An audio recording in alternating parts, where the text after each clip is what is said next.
Good morning and welcome to DIFC Unplugged podcast series. My name is Khadija Ali. I'm Chief Representative Business Development Segments at DIFC Authority. I'm delighted to be joined by Mark Stoleson, Chief Executive Officer and Partner of Legatum. Mark, thank you for being here. Good morning, Khadija. It's great to be here. Our pleasure. Legatum is a proprietary investment company. As you know, you were one of the first companies to join the DIFC when it started its operation in 2004, 20 years ago. Can you tell us more about Legatum's history and your investment background? Would love to. Thank you. So, a little known story is that Legatum was actually the first company to seek registration in the DIFC. Number one. So the response that we had at the time, which we completely understood and honored, was, who knows who Legatum is? Like, we don't have a brand, or we don't have a well-known brand. And so I think the first registrants were Standard Chartered, Julius Baer, and I think others. And so we got the fourth registration. But we were early adopters. We were some of the first ones here.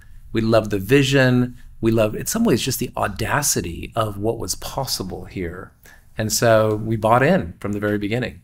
So Mark, as you know, Legatum is known primarily as a proprietary investment company with focus on capital market investments, particularly in growth and emerging market. However, it's also known for its philanthropic activities, initiatives, which is equally remarkable. Can you tell us more about that and perhaps talk about few projects which you have initiated from DIFC? We'd love to, absolutely. Well, you nailed it. So Legatum, sometimes people think of Legatum as a family office, but it's not actually. Legatum is an investment firm. And what makes Legatum really unique is how Legatum was formed.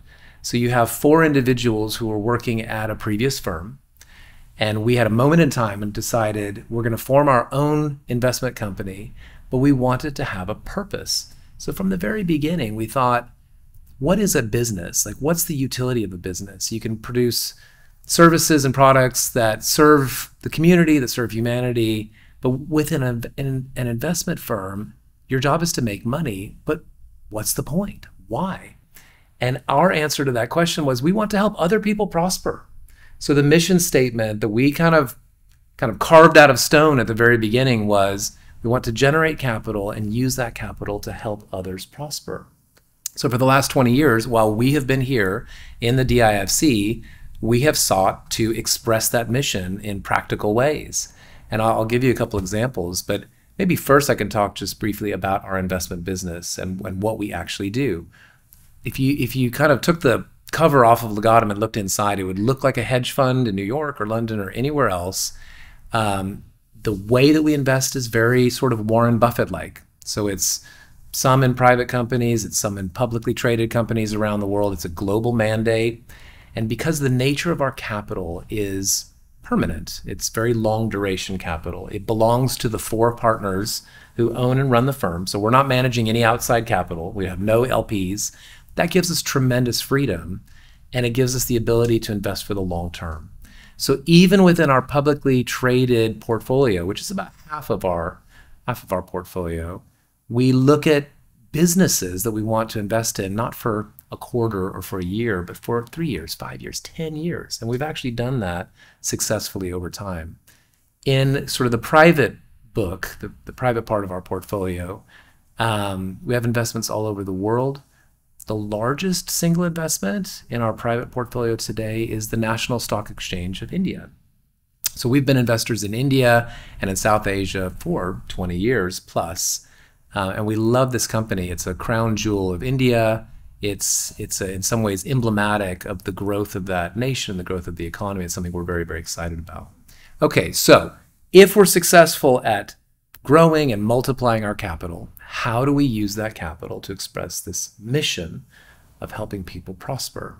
And I have one story that I want to share with you that I think just exemplifies it so well. And the story was actually born out of the DIFC, right here where we're sitting. So over 15 years ago, one of my business partners, Alan McCormick, was reading an article from the Financial Times, and it was talking about the reality that 1.5, 1.7 billion people around the world have some form of intestinal worms. So this is not like, we don't talk about worms in polite company, but these diseases can afflict some of the poorest people on the planet. You don't find them in the UAE. You don't find these diseases in the United States or the UK. They're really only in Africa, in South Asia, and in some other places. And one of the reasons is that the reason that they've been eradicated in other places is that the cost is so low. So the cost to treat someone for worms is 50 cents per treatment. So we looked at it and thought 1.5 billion people afflicted, cost of 50 cents per treatment. Just mathematically, that is a solvable problem. And that's something that we could even solve in our lifetime. So we got to work. We did a 10-year project in Burundi and Rwanda.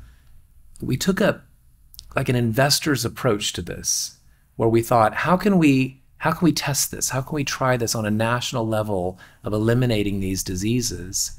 And how can we do it with a sense of like, that's financially responsible and efficient and that focuses on the return on investment? So we worked with these two great countries and their ministries of health. The results were incredible. So we saw the disease prevalence in these places fall from, in some places in the countries, like in the 70, 80% of the population afflicted, down to single digits, and in some cases down to 0.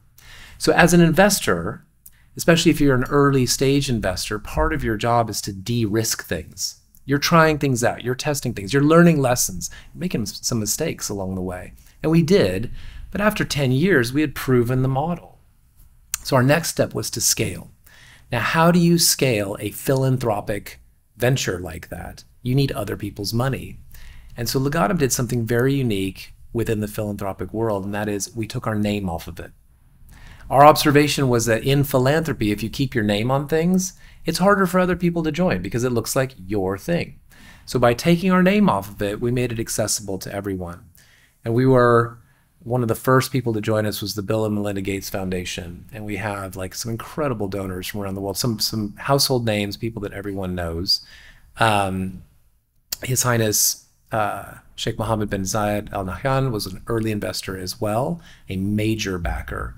So you have this group of people that came behind what became known as the END Fund, Ending Neglected Diseases, to eradicate these worm-based diseases around the world.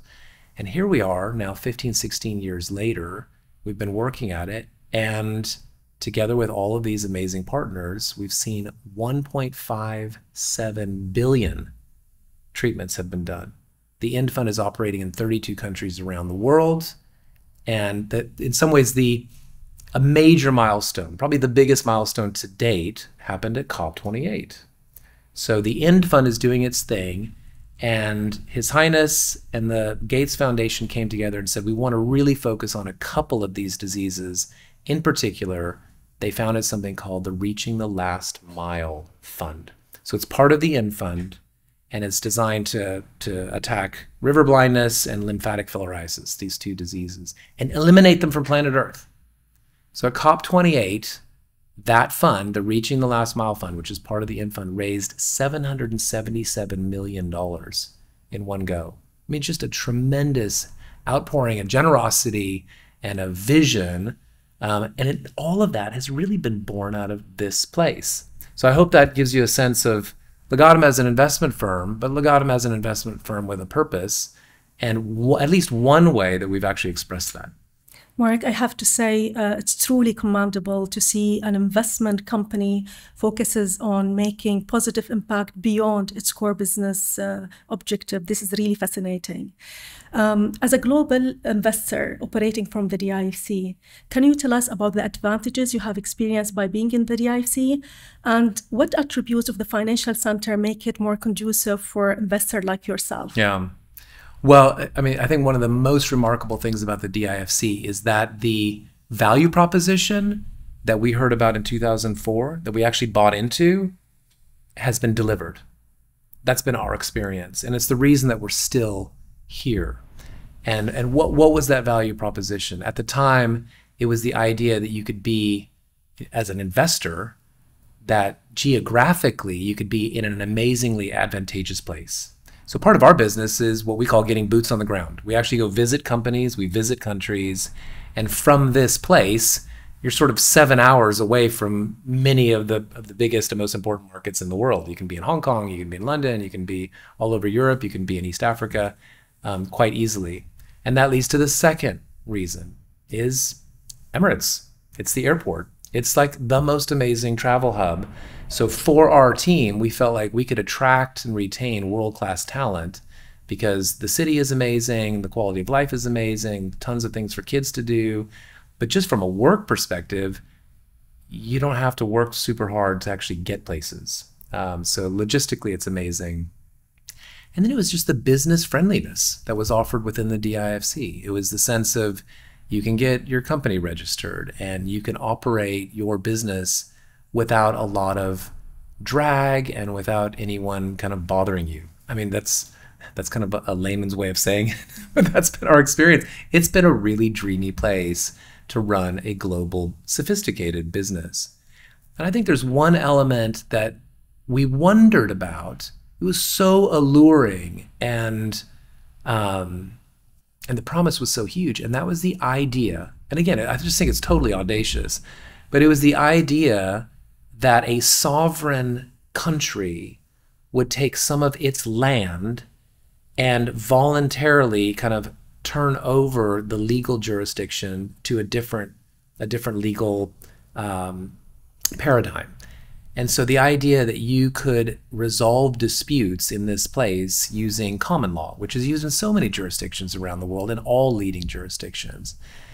And I mean, it was incredibly creative, very innovative, but you never know how something is going to work until it's tested. And so, over 20 years of operating our business out of here, things don't always go as planned. And so sadly, we've had to test the court system here twice. And, our experience is that, again, the promise was delivered. In both cases, we felt like you could have the certainty of justice that you would expect in any other very sophisticated and safe jurisdiction. You might not win, you might not get what you want, but at least you can have confidence and trust in the process. And to me, how do you build trust over time? You do what you say, and that's been our experience within the DIFC. We were given a promise at the beginning, and the promise has been fulfilled. Excellent. It's great to hear, Mark, that you found value in the ecosystem which Dubai, United Arab Emirates, and DIFC provide. This is amazing. Legatum, as we have mentioned, it was established in DIFC in 2004, almost 2 decades ago. So what do you foresee as strategic priorities for Legatum for the next decade? Well, our plans are to remain here. This has been such a good home for us. Personally, I moved here with my wife and 2 little tiny children. They're 4 and 5 years old. They are now grown men. They're adulting, doing their life on their own, off the family payroll. And so their entire growing up experience happened here in this place, which is tremendous. And so when I talk to people that we are recruiting to Legatum, I have my own personal testimony, my own story about what it was like to raise children and to have a family in this place. And it was tremendous. So because of that, there's no discussion at Legatum about going somewhere else. I think we see our future really continuing to being rooted here. In terms of Legatum as a company, I think we want what all companies want, and that is to grow. We want to grow our assets. We want to grow our impact. We want to grow our influence. And because we have this company with a purpose, we measure our success not just in terms of the growth of our assets. We want to see the growth of our impact. And so we've set a goal for ourselves. It's called a BHAG. So we love this author, this business author called Jim Collins. He wrote a book called Good to Great. And the book is just filled with jewels for business leaders. But one of them is this concept of a big, hairy, audacious goal, as he calls it, a BHAG. And the idea is set a big stretch goal that's measurable and that's time-bound. And so the current BHAG at Legatum is to 10x our assets, our influence, and our impact over the next 10 years. And that it does feel like a stretch, but we've got an amazing team, great group of people, and a lot of confidence, a lot of faith, a lot of hope. And we're going to strive towards that goal. Lovely. And Mark, as an investor in growth market, if I may ask, are there any particular markets or segments you are currently focusing on? So Legatum has a global mandate. In our history, we have invested almost everywhere. So we've invested from East Asia to North America and everywhere in between. Currently, we just we love the India story. We see the growth, we see the potential, and like I said, we've been invested in India since 2004, primarily in the financial services sector, but also now in tech. You know, India produced over 60 unicorns, billion-dollar companies, in just the last 2 years alone. And I think that's something people and investors in particular need to pay attention to. And like I said before, our largest single investment that's not yet public is the National Stock Exchange of India. This is a tremendous company, but it's a proxy for a growing market. It's a proxy for a population that's beginning to have excess capital that they can use to invest. So now you can have the Indian population actually investing in Indian companies. Well, they can only do that through a stock exchange. So we're really excited about the National Stock Exchange of India, and it is looking to do an IPO, hopefully within the next 12 to 24 months. And when that happens, the rest of the world will have the opportunity to participate in a very clear and direct way in India's tremendous growth story. But Legatum's investments really do span the globe in different sectors and different jurisdictions. Amazing. Mark, I have to say I have really enjoyed the discussion with you. And thank you so much for sharing your insights, your perspective, as well as your history with us. Thank you so much, Mark. Khadija, thank you so much. Really appreciate it. Thank you. Thank you.